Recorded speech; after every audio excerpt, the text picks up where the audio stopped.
position on changing the Route 81 corridor in Syracuse? I think we need a highway bill, a 5-year highway bill, and then you can probably talk about that. That isn't something, we've gotten involved a little bit, and I think the ideas are just coming in. There's so much concern about taking down that and routing it around the system. I just don't have enough information. I don't know, maybe Don Miller might know more about it. I think there's a public meeting. The question is, how much money has been loaned from the Social Security and Medicare funds, and why hasn't the taxpayers been aware of this, and why are the senior citizens being blamed for these funds heading for bankruptcy? If a company ever raided their retirement trust like the government did with Social Security, they'd be in jail. And I don't think that anyone's blaming the seniors per se, but I think that all of the tension and all of the concern falls on the shoulders of seniors because they depend on it and they've paid into it. It goes back to where we started this conversation. When Medicare and Social Security were started, things were different. People weren't living as long. Healthcare wasn't as expensive. We've just, things have just changed. And they were started with the most well-intentioned. But the reality of it is things have changed. And we've got to somehow talk about, and I don't mean for seniors, I mean for those that we talked about in the budget coming out of the House, those who are 54 and younger, those who have an opportunity to change the way they do business. But I think that as a government, we have a moral responsibility to our seniors to make sure that they have the Social Security and they have Medicare and they have the services they've paid into and they are expecting to receive. And that's why something like that upsets me so much, because that's not helpful. That's inaccurate, and it concerns me greatly. But I think we have to have a discussion about it. So those who have time, those who are younger, who are in their 30s or 20s, their 30s, their 40s, can maybe talk about different options. Why don't we put a lot? Medicare, Social Security, and Medicaid. Yes, our debt goes from 16 trillion up to somewhere over 60 trillion. And that goes back to that whole thing about being weakened as a nation. Right now the Fed continues to print money, and the Fed is keeping interest low. And so everything's sort of okay. But all it would take is a bump up 0.5%, and then that becomes a real issue. So I agree with you. Right now, Social Security is a pass-through. The money coming in out of paychecks for Social Security is going right out to be paid for Social Security benefits. That's a dangerous, that's a precarious position to have Social Security, and that's because just what you're saying, that trust fund was raided and that money was used. Something just for the last administration. This goes back 30, 40, 50 years. President Obama in the last few years has passed some really bad executive orders. I am not seeing anyone fight that or question any of these executive orders that are being written. And they only were not written between Obama. Bush wrote some very bad ones for the American people. Bill Clinton had a great hand in this. We can go back to H.W. Why is no one in D.C. taking that 45-day period and fighting these executive orders that are being passed on the American people? President the right to oversee our air, our water, our food supply, our transportation. Bill Clinton wrote one where he has the right to take our automobiles, our trucks, our cars, and our airplanes from us. A lot of these executive orders are ending up in the bills that Congress is passing. And we, the American people, are the ones with the power. We control.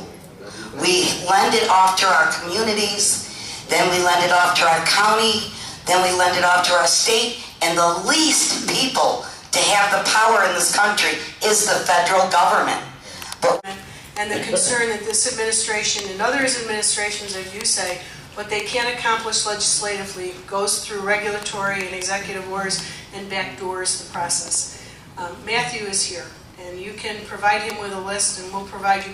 I think that oversight and government reform has taken up a number of the executive orders, certainly the HHS rule, but there's a whole lot of other issues that we've taken up and getting the agencies in and who whoever the order was relevant to, having them in and talking to them and trying to flesh out the issues. But you're right, and it goes back to what we started this conversation with.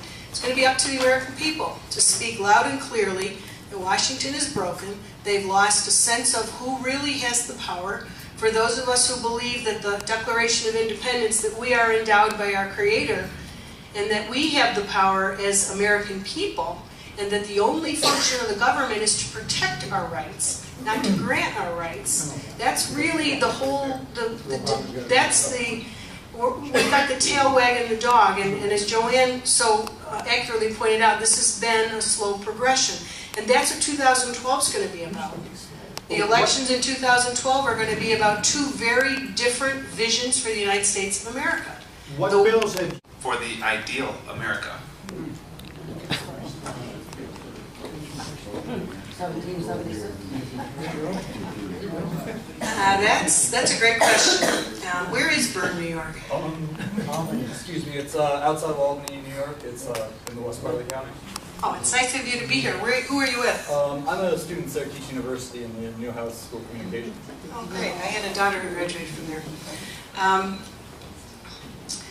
And the dean from Syracuse University in Newhouse probably wrote the best article ever written in the Post. Just kidding. I digress.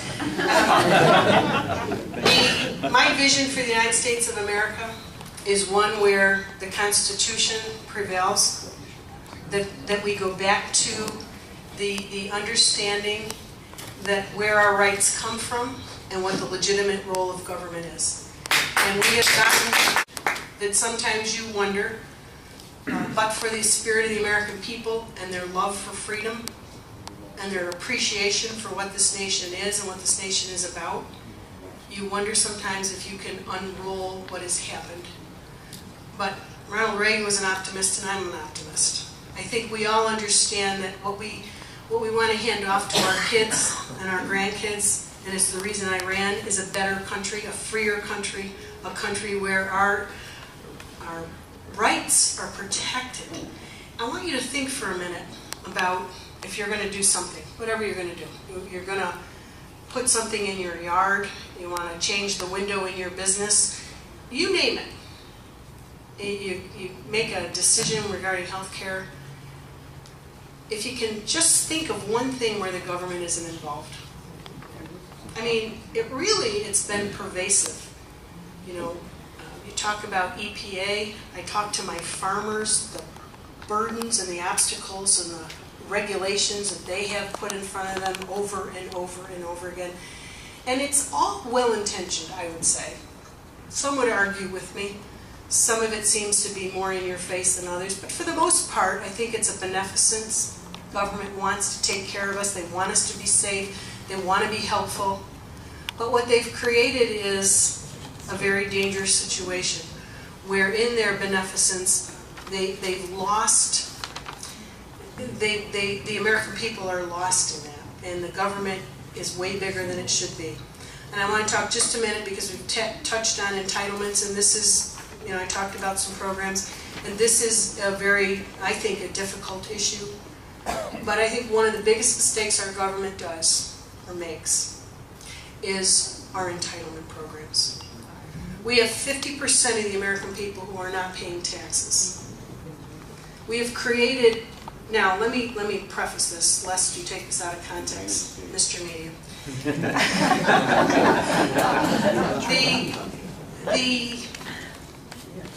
Everyone knows the country needs a safety net because there will always be people who need help. They may need temporary help, they may need permanent help. They may need, you know, whatever, whether it's food stamps or help with their heating their home, or there will always be people, whether it's a mental disability or a drug, something, they'll need help. No one is saying that that safety net shouldn't exist in this country. It's a moral responsibility. But what we've created is we've gone so far beyond that now that we have created a group of people who I think we're doing a disservice to. I think we're holding down people. And we're saying the best that you can do, because maybe your mother was a drug addict or your father's in jail. The best that you can ever do is hope for welfare and food stamps. And that's not the United States of America, and it goes back to my question from the gentleman from Syracuse University. Our goal in this country should make everyone feel like they have a shot at the American dream.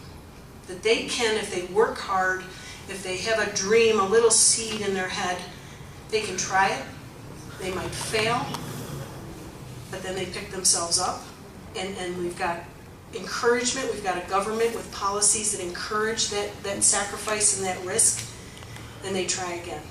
You talk to any of the small business people, you talk to people, the fellow I just saw this morning who's been running restaurants for 40 years. There's good times, there's bad times, there's an awful lot of hard work, but that's the American dream. That's why my grandparents came here from Italy. They came here not speaking English, not with a credit card, not with any money, not even knowing where they were going to live. But something in here said, in the United States of America, there's opportunity nowhere else in the world. And that should be the country that we have. A country that people feel and believe that that opportunity still exists. And we're slowly but surely, with the debt, with our policies, with our regulations, with executive orders, we're diminishing the American spirit. And that's the danger in all of this. And it's why we've got to really work hard as Americans to unroll what's going on here in this country. I'd like to ask it. Yeah, I would. Okay, would you like your slip? No, I have it here. Okay. Do I need the mic? Yep. Yeah, Congressman or woman, I gotta be honest, I'm one of those people that don't agree with probably most of what you support, but I'm glad you're here and at least willing to hear us. And I want you to respond to a couple of things I read, and the one in the Washington Post, and one from the Georgetown faculty about the Ryan budget. The Georgetown faculty criticized it by saying it's a budget plan that disseminates food programs for struggling families, radically weakens protections for the elderly and sick, and gives more tax breaks to the wealthiest few.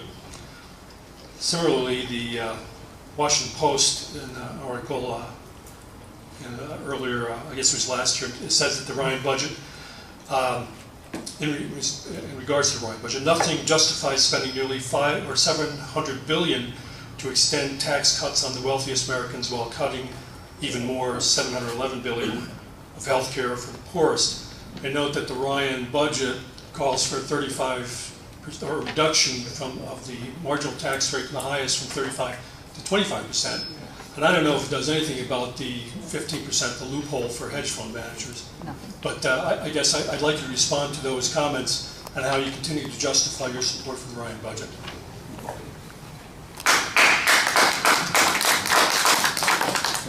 Well, I think we covered a lot of what you're talking about the Ryan budget and about the proposal.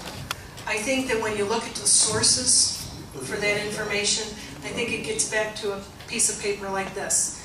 I mean, we need facts.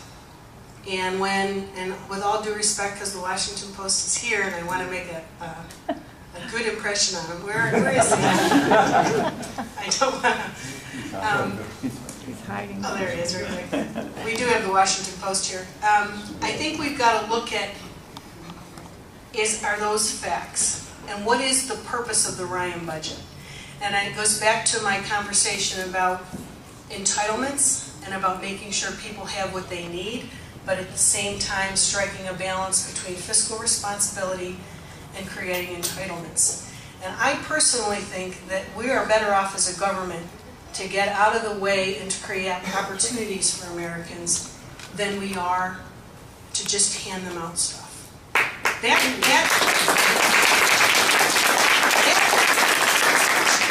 And I've said this since I started running. The role of the federal government should be to create an environment where Americans can thrive, where they can run a successful business, where they can raise their family without interference or intrusion. And that kind of rhetoric with regards to the cutting of health care to the poor, what he's suggesting is block grants for Medicaid to the states. He's doing what Joanne in the back said. We got to get less federal government